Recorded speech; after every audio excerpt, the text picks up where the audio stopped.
मला असं वाटलं की विरोधी पक्ष भ्रमितही आहे आणि संभ्रमितही आहे. आता भ्रमित आणि संभ्रमित मधला फरक काय आहे तर इंग्रजीत सांगायचं झालं तर कन्फ्युज्डही आणि पझल्डही आहे. म्हणजे समजा एखादा व्यक्ती रस्ता चुकला तर रस्ता चुकल्यानंतर तो एका ठिकाणी आला, त्याला दोन रस्ते दिसले, कुठल्या रस्त्यात जाऊ असा प्रश्न निर्माण झाला तर तो संभ्रमित म्हणतो आपण. पण त्याच वेळी त्याला कुठेतरी पाणी दिसायला लागलं आणि त्या पाण्याकडे तो पाहायला लागला. नंतर जेव्हा त्याच्या लक्षात येतं की मृगजळ आहे तर त्याला त्या ठिकाणी भ्रमित असं म्हटलं जातं. त्यामुळे आमचा जो विरोधी पक्ष आहे तो आज भ्रमितही दिसतोय आणि संभ्रमितही दिसतोय. आणि म्हणून माझी सूचना आहे की भ्रमात राहून धावण्यापेक्षा संभ्रमातनं बाहेर पडण्याकरता शांतपणे विचार करून वडेट्टीवार साहेब आपले मुद्दे जर मांडले तर महाराष्ट्राच्या हितामध्ये तुमचंही कॉन्ट्रीब्युशन हे मोठ्या प्रमाणात वाढेल. त्याची अपेक्षा आहे, त्याची आवश्यकता आहे. आता बघा काय झालंय की $1 ट्रिलियन अर्थव्यवस्था, विकसित भारत, महाराष्ट्राची वाटचाल, या सगळ्या गोष्टींच्या संदर्भात एकतर विरोधी पक्षाच्या मनात फार मोठी गल्लत आहे, तो विषयच त्यांनी समजून घेतलेला नाही. किंवा आता मी असं कसं म्हणून समजून घेतलेलं नाही, इतके हुशार लोक बसलेले आहेत समोर. त्यामुळे ही देखील शक्यता आहे की त्यांना समजलेलं आहे पण लोकांना याच्यामध्ये संभ्रमित करायचं आहे आणि म्हणून अशा पद्धतीनं मुद्दे त्या ठिकाणी मांडले जात आहेत. खरं म्हणजे मी असं म्हणेन की ही जी काही $1 ट्रिलियन इकॉनॉमी वगैरे आपण जी काही म्हणतोय, मंजिलें और भी है, रास्ते और भी है. मंजिलें और भी है, रास्ते और भी है. हम खड़े हैं जहां वहां वास्ते और भी है. बढ़ रहे हैं अब कदम, बढ़ रहे हैं अब कदम, उस मंजिल की तलाश में दिल में जुनून और इरादों में ताकत और भी है. म्हणून आमच्या मनामध्ये कुठेही शंका नाही, महाराष्ट्र देशातली पहिली सब नॅशनल $1 ट्रिलियन इकॉनॉमी होईल. भारत $5 ट्रिलियन इकॉनॉमी होईल. ते तर $4 ट्रिलियनच्या पलीकडे भारत पोहोचलाच आहे. ते भारत पहिली $5 ट्रिलियन इकॉनॉमी होईल याबद्दल आमच्या मनामध्ये कुठलीही शंका नाही. आणि म्हणून खरं म्हणजे या ठिकाणी या संदर्भातली सगळी माहिती मी आपल्याला देणारच आहे. आमच्या भास्करराव जाधवांनी या संदर्भात अनेक गोष्टी मांडल्या. मांडता त्यांनी वडेट्टीवार साहेबांनी छत्रपती शिवाजी महाराजांचा देखील विषय या ठिकाणी मांडला. भास्कररावांनी टिपू सुलतानचा विषय देखील या ठिकाणी मांडला. पहिल्यांदा तर मी एक गोष्ट सांगतो की आमचा आक्षेप कशाला आहे. आता टिपू सुलतान चांगले होते का वाईट होते याच्यावर आक्षेपच नाही, त्याच्यावर चर्चा कितीही करू. आक्षेप या गोष्टीला आहे की ज्यावेळेस कोणी हे म्हणतं की टिपू सुलतान छत्रपती शिवरायां एवढे मोठे राजे होते, याला आक्षेप आहे. ज्यावेळी असं म्हटलं जातं की छत्रपती शिवरायां एवढाच गुणगान टिपू सुलतानचा केला पाहिजे, त्याला आक्षेप आहे. आणि तुम्हाला एक गोष्ट सांगतो, दुर्दैवाने या देशाच्या इतिहासाशी जी छेडछाड करण्यात आली त्यामध्ये वर्षानुवर्ष आम्हाला हे शिकवलं की टिपू सुलतान महान राजे होते, पण हे कधी सांगितलं नाही की 75,000 हिंदूंची आणि 33,000 नायरांची कत्तल करणारे देखील तेच टिपू सुलतान होते. नाही शिकवलं आम्हाला. ते इंग्रजांशी लढले सांगितलं, पण कशा करता लढले? स्वतःचं राज्य वाचवायला लढले. आता खरा इतिहास ज्यावेळेस सापडतोय आणि तुमच्या माहिती करता वर्षानुवर्ष या देशामध्ये सरकारने 70 वर्ष NCERTच्या पुस्तकामध्ये मोगली साम्राज्याला 17 पानं दिली आणि छत्रपती शिवरायांना 1 पॅरेग्राफ दिला, 1 पॅरेग्राफ. आता मोदी सरकारने या ठिकाणी छत्रपती शिवरायांच्या मराठ्यांच्या इतिहासाला NCERT मध्ये 20 पानं दिल्यात, 20.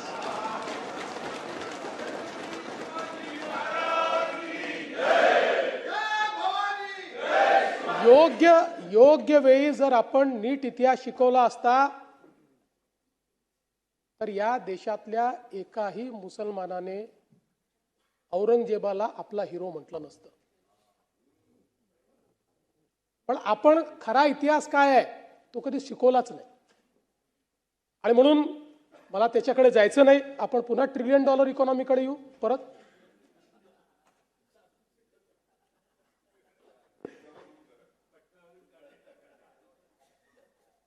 त्यांनी विषय मांडला म्हणून मी उत्तर दिलं, बाकी काही नाही. असं आहे, तुम्हाला एक गोष्ट सांगतो की या देशामध्ये अनेक राष्ट्रभक्त मुसलमान आहेत आणि त्यांच्याबद्दल आमचा कुठला आक्षेपच नाहीये, बिलकुल नाहीये. जे लोक या देशाच्या विरोधातल्या लोकांना, या देशाच्या आक्रमणकार्यांना आपला हिरो मानतील त्यांच्या विरुद्ध आम्ही लढाई करूच, आम्ही सोडणार नाही. आणि म्हणून आज आपण जर महाराष्ट्राचा विचार केला तर महाराष्ट्र ही भारतातली सर्वात मोठी अर्थव्यवस्था आहे, सर्वात मोठी. आणि जवळपास 3,60,000 कोटीचा GST आपण त्या ठिकाणी संकलन करतो. आपल्या नंतरचा जो दुसऱ्या नंबरचं राज्य आहे ते खूप खाली आहे, ते 2 लाखावर देखील नाही आहे. जवळपास कृषी निर्यातीमध्ये 12% आपला वाटा आहे, सेवा क्षेत्रात 24% आपला वाटा आहे. आणि हे सगळं करत असताना डेट टू GDP हा जो रेशिओ आहे, म्हणजे GDPच्या तुलनेत किती कर्ज असावं याच्यामध्येही महाराष्ट्राने सगळे पॅरामीटर्स हे देशामध्ये उत्तम ठेवलेले आहेत. आज आपण बघा देशाच्या GDP मध्ये, आता जयंतरावने देखील मुद्दा मांडला की GDPतला वाटा कमी झाला वगैरे. तर ते तुम्हाला माहिती, तुम्ही अर्थमंत्री होतात त्यामुळे तुम्हाला माहिती आहे की तो रिलेटिव्ह असतो, त्या वर्षीचा असतो. पण मी तुम्हाला सांगतो, म्हणजे नाही, पण तुम्हाला असं आहे की राज्यातल्या अर्थव्यवस्था समजणाऱ्या एका नेत्याला नीट आकडेवारी पण सांगणं हे माझं कर्तव्य आहे की नाही. म्हणजे तुम्ही पुढच्या वेळेस नीट आकडेवारी सांगाल. तर 2021-22 मध्ये देशाच्या GDP मध्ये आपली हिस्सेदारी 13.1% होती. ती 23-24 मध्ये 13.5% झाली. 24-25 मध्ये ती 13.8% झाली आणि आता 14%च्या जवळपास ती राहील असा आपला प्राथमिक अंदाज आहे. त्यामुळे एकूणच जर आपण बघितलं तर आपली जी हिस्सेदारी आहे ही हिस्सेदारी निश्चितपणे त्या ठिकाणी वाढते आहे. आणि आज अर्थव्यवस्था जेव्हा देशाची विस्तारित होते तेव्हा आपण हे देखील लक्षात घेतलं पाहिजे की पूर्वी इंडस्ट्रियल राज्य ही 4 होती, आता 10च्या वर झालेली आहे. सगळी राज्य कम्पीट करतायत. अशाही परिस्थितीमध्ये आपला GDP वाढतो आहे, GDPतला आपला वाटा हा सातत्याने वाढतोय, हे देखील अत्यंत महत्त्वाचं आहे. आणि म्हणून मला असं वाटतं की छत्रपती शिवरायांनी देखील आपल्याला जो महाराष्ट्र धर्म सांगितला तो आपण सगळे जाणतोच. मराठा तितुका मिळवावा, महाराष्ट्र धर्म वाढवावा, आहे तितुके जतन करावे, पुढे आणिक मिळवावे, महाराष्ट्र राज्य करावे जिकडे तिकडे. अशा पद्धतीनं सगळ्या क्षेत्रांमध्ये महाराष्ट्राला पुढे नेण्याचा प्रयत्न आपण चाललो आहे. पण मला असं वाटतं की आपली कॅसेट जी आहे ती पुढेच जात नाही, ती अडकलेलीच आहे. गुजरातेत उद्योग चालले आहेत, राज्यात रोजगार निर्मिती होत नाही आहे, रोडमॅप बनवला तो काही योग्य नाही आहे. बरं, उद्योग चालले ते सांगता नाही, 22 पासनं नवीन तुम्हाला उद्योगही सापडले नाही, तीच सांगताय. म्हणजे 22 पासनं 100 वेळा त्या उद्योगांच्या संदर्भात या सभागृहाबाहेर सांगितलं तरी पुन्हा तुमची रेकॉर्ड तिथेच जाऊन अडकते.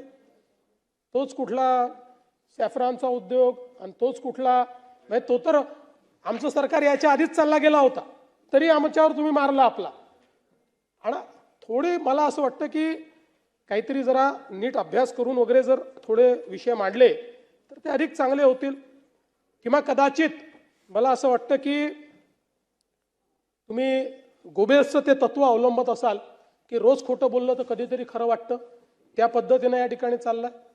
आणि म्हणून तुम्ही जर विकसित महाराष्ट्राचं आमचं डॉक्युमेंट वाचलं, आम्ही 1947 नाही बोलत आहे डायरेक्ट, आम्ही सांगतोय 2029 जोपर्यंत हे सरकार आहे या टर्मचं, पुढच्या टर्मला पुन्हा येऊ, 2034 जेव्हा महाराष्ट्र 75 वर्षाचा होईल आणि 2047 अशा तिन्ही टप्प्यांचा उल्लेख आपण याच्यामध्ये केलेला आहे.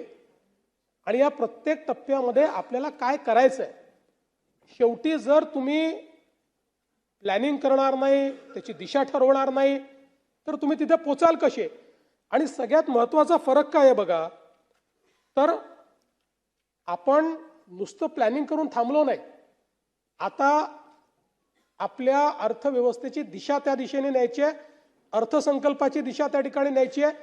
आणि म्हणून आपण प्रत्येक जिल्ह्याचा जो आराखडा तयार केला, आपल्या जिल्हा नियोजनमध्येही 25% निधी हा त्या विषयांवरच तुम्हाला द्यावा लागेल, कारण तो काही राज्याने तयार केलेला आराखडा नाही, त्या जिल्ह्याने तयार केलेला आहे, तिथल्या DPTCने तो फायनल केलेला आहे. त्यामुळे त्यांना 25% निधी द्यावाच लागेल, अशा पद्धतीनं आपण कंपल्शन केलं आहे. म्हणून हा जो रोडमॅप तयार केलेला आहे हा आयसोलेशनचा रोडमॅप नाही आहे, हा रोडमॅप आपण त्या ठिकाणी प्रत्यक्ष कार्यान्वित करतो. म्हणून काही मंत्रालयातल्या एखाद्या खोलीत आपण हा तयार केला नाही. हा करत असताना जवळपास 3,80,000 नागरिकांनी त्याच्यामध्ये सहभाग घेतला. त्यानंतर 7 लाखाहून अधिक लोकांनी आपल्याला त्यांच्या सूचना केल्या. आणि वेगवेगळ्या प्रकारचे जे क्षेत्र आहेत, शेती, उद्योग, सेवा, पर्यटन, नगरविकास, ऊर्जा, शाश्वतता, पाणी, वाहतूक, शिक्षण, कौशल्य, आरोग्य, कल्याण, प्रशासन, सॉफ्टवेअर, तंत्रज्ञान, सुरक्षा, वित्त, अशा सगळ्या क्षेत्रांना आपण सामोरं ठेवून या ठिकाणी विकसित महाराष्ट्राचं चित्र हे तयार केलेलं आहे. जवळपास 16 क्षेत्रीय गट, 40 पेक्षा अधिक विभाग आणि 200 पेक्षा अधिक तज्ज्ञ, उद्योग प्रतिनिधी, विचारवंत आणि एवढ्या नागरिकांचा आपण सहभाग घेतलाय. आणि याची उद्दिष्ट आपण काय ठेवली आहेत, 4 उद्दिष्ट ठेवली आहेत. प्रगतिशील, शाश्वतता, सर्वसमावेशकता आणि सुशासन, या 4 तत्वांवर एकूण 16 प्रमुख थीम आणि 100 उपक्रम हे यामध्ये आपण निश्चित केले आहेत. आणि मग आपला उद्देश काय आहे, आपला उद्देश आहे 2029-30 पर्यंत $1 ट्रिलियन अर्थव्यवस्था करायची, 47 पर्यंत $5 ट्रिलियन अर्थव्यवस्था तयार करायची, दरवर्षी 10 लाख रोजगारांची निर्मिती करायची, दरडोई उत्पन्नामध्ये जवळपास या कालावधीत 10 पट वाढ करायची आणि 13 ते 14 ट्रिलियन अमेरिकन डॉलर्सची गुंतवणूक ही आकर्षित करायची, प्रगत उत्पादने, आघाडीचे तंत्रज्ञान, कृत्रिम बुद्धिमत्ता आधारित विकास आणि वित्तीय सेवा यामध्ये अग्रणी स्थान हे प्राप्त करायचं, वित्तीय शिस्त आणि शाश्वत विकास या संदर्भात राज्याचा GDP मध्ये, राज्याच्या GDP पेक्षा आपली जी वित्तीय तूट आहे ती 2.5% खाली आणायची, 50% राज्य प्रकल्पासाठी पर्यायी भांडवली स्रोत आपण त्या ठिकाणी शोधायचे आणि संसाधनाचं कार्यक्षम नियोजन करायचं, अशा पद्धतीने आपण हे तयार केलं आहे. आणि जे 100 उपक्रम हातामध्ये घेतले आहेत त्याच्याकरता एक विजन मॅनेजमेंट युनिट आपण तयार केलेलं आहे की जे युनिट धोरणात्मक आणि तांत्रिक सहाय्य याला करेल. आणि त्यातनं मॅकेन्सी सारखी एक कंपनी आपण सोबत घेतलेली आहे, 3 महिन्याकरता पहिल्यांदा त्यांना आपण नियुक्त केलेलं आहे. आणि त्यातनं पलीकडे संपूर्ण काम हे विजन मॅनेजमेंट युनिटच्या माध्यमातून आपण करणार आहोत. आणि म्हणून मला असं वाटतं की विकसित महाराष्ट्राचं डॉक्युमेंट हे काही केवळ एक अजून पुस्तक तयार करणं इथपर्यंत मर्यादित नाही, तर त्या संदर्भात आपण पूर्ण काम केलेलं आहे. आणि विशेषतः आता आपल्यापैकी वडेट्टीवार साहेब आपणही म्हणाले, थोडं भास्करराव म्हणाले की 7.5 लाख कोटीचं बजेट, मग 1 ट्रिलियन कसं होणार. आता आपण बजेट $1 ट्रिलियन नाही करायचं, आपल्याला आपली अर्थव्यवस्था $1 ट्रिलियन करायची आहे.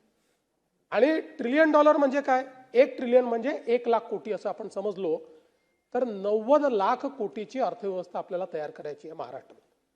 आता आज महाराष्ट्राची अर्थव्यवस्था कुठपर्यंत पोहोचली आहे, 51 लाख कोटीला पोहोचलेली आहे. म्हणजे अजून साधारणपणे 40 लाख कोटी रुपयेची अर्थव्यवस्था आपल्याला विस्तारित करायची आहे.